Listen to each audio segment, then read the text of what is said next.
All right, let's go. Shop time today. Excitement is high. GTR announced their El Camino Beano race. A lot of excitement over that. Anytime GTR announces a race, there's a lot of excitement. Personally, my favorite track to participate on, actually two tracks. Um, I prefer the Chabonneau track, but the Baja track is also pretty cool. Um, so yeah, so anytime that there's a race announcement, a lot of people are super happy about it, and I'm one of them. So I got back my car from Mark over at GTR um, the other day, and included in that was the '68 El Camino, which is the car he's um, after for this El Camino Beano race. It has the exposed engine. This one actually even has the spoiler on the back, and that's probably the target car he was looking for. I'm not even taking this out of the package. I'm keeping it. Mark sent it to me. I'm keeping it. It's just going to be on my shelf and not going to go anywhere.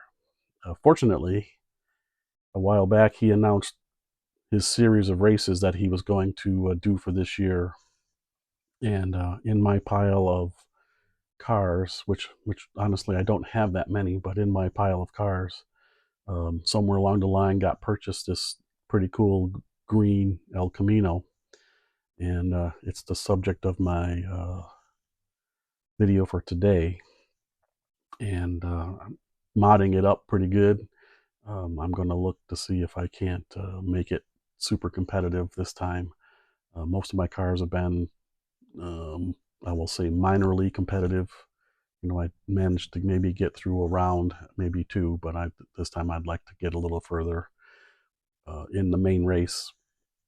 So I'm gonna do some stuff here, hopefully to help myself, maybe go a little farther. But also, I also want it to look cool and be cool. So um, if you look at your standard El Camino that they were selling, Hot Wheels was selling, um, this is quite modified, and I'm almost done with the modifications. Just a few more to go. The first thing I did was make a tonneau cover. Well, I split it open, obviously, and I de-chromed the base. I'm not a fan of chrome bases, so I always try to get rid of the chrome and go with the black, and then paint the detail with the chrome pen or with the liquid chrome. Molotow liquid chrome is my go-to stuff. I probably showed this before. Molotow liquid chrome.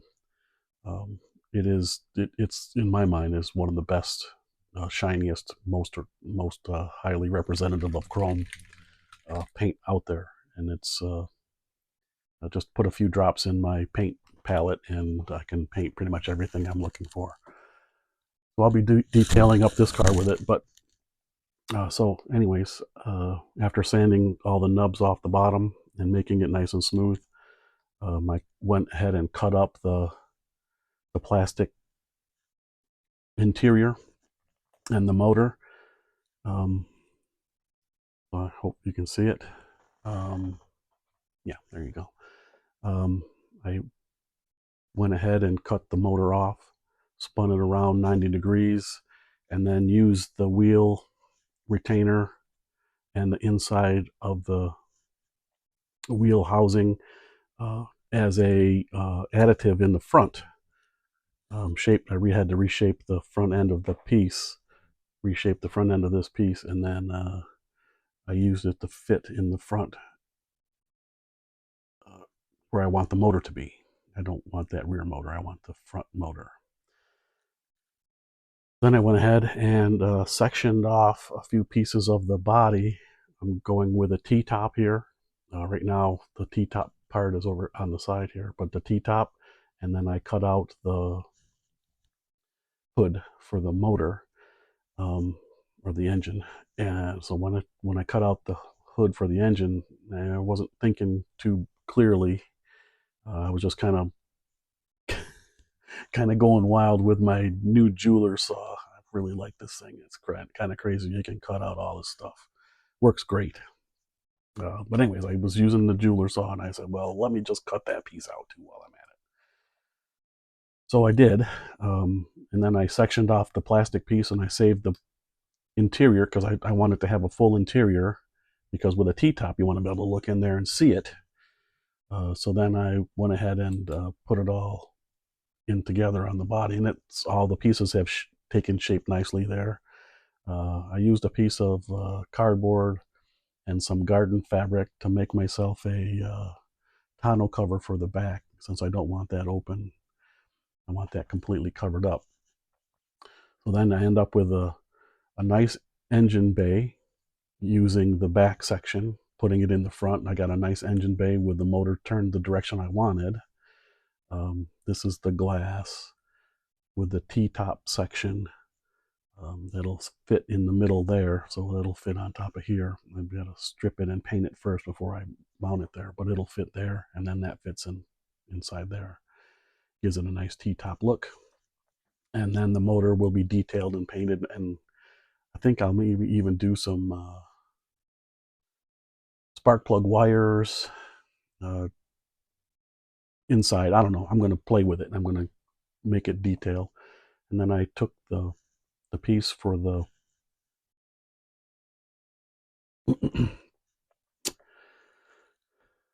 and then I went ahead and cut out the space for the motor, and it fits in there quite nicely. And I'm not sure if I'm going to be able to make that open and close because of the height of the stacks. I've got the base set, and the motor, the hood for the motor lines up perfectly. Looks pretty nice there. The motor is inside. Everything looks good. Exposed pieces as it should. And then I went ahead and let's go ahead and take it back out. I made some wheel. I was experimenting with a suspension system. I soldered a piece of nickel plate to the axle, and completely ruined a nice, probably the fastest set of wheels I've ever had.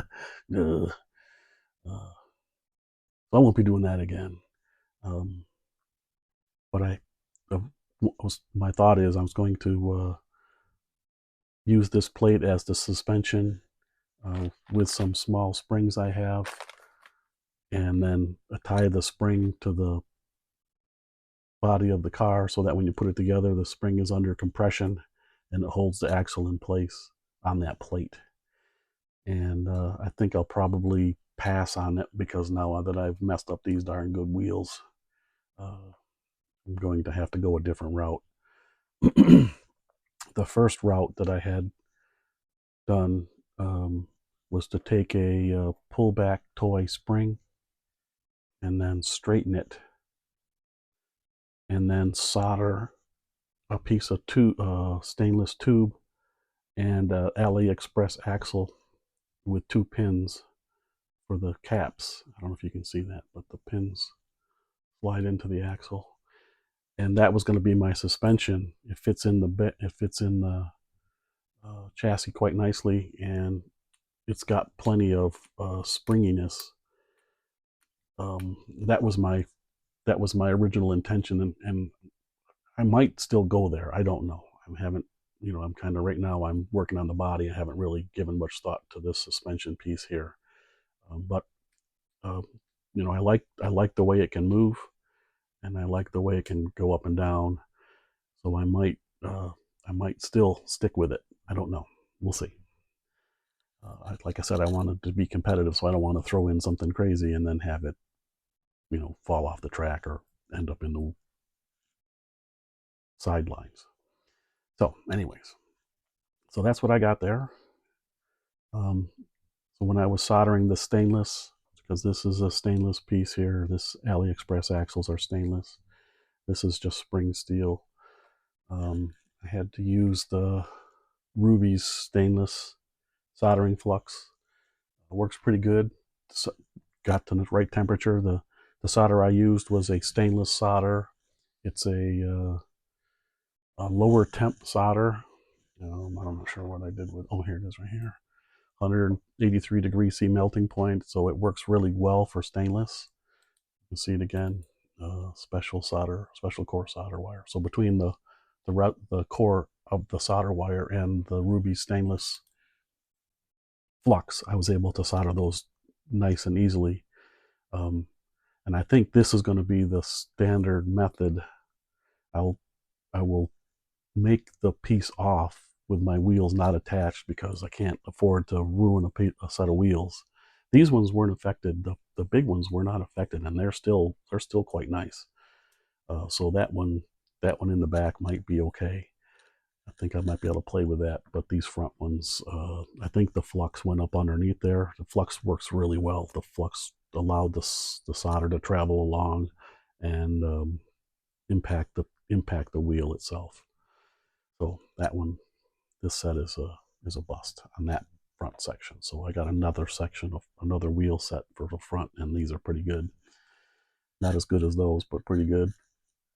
And I'll be able to at least continue on. So anyways, interior chopped down. The motor works good with the hood, and then the body looks good. Everything's lined up, and I'll put that in the windshield, and then my tonneau cover.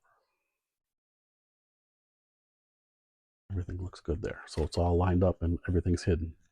So the next thing I was working on is a scheme. It's got to be a rally style scheme since it's a rally race.